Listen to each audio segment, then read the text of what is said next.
അലം തറ കൈഫ ഫഅല റബ്ബുക ബിഅസ്ഹാബിൽ ഫീൽ അലം യജ്അൽ കൈദഹും ഫീ തദ്ലീൽ. ഈ സൂറത്ത് ഓതാറില്ലേ? ഇതിന്റെ അർത്ഥം വായിച്ചു നോക്കിയിട്ടുണ്ടോ?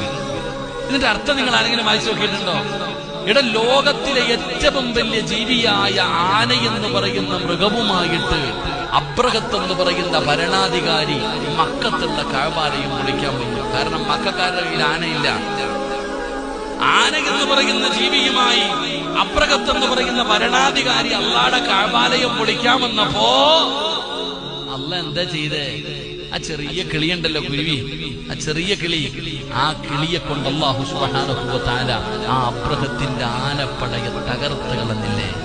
അള്ളാഹ് പറഞ്ഞില്ലേ പശുവ് പുല്ല് തിന്നിട്ട് ബാക്കി വന്നത് ചവിട്ടി തേക്കുന്നത് പോലെ അബ്രഹത്തിന്റെ ആനപ്പടയെ അള്ളാഹു തകർത്ത് കളഞ്ഞു എന്ന് അള്ളാഹുവിന്റെ വിശുദ്ധ ഖുർആൻ. അള്ളാഹു നമുക്ക് ഈമാൻ നൽകുമാറാകട്ടെ.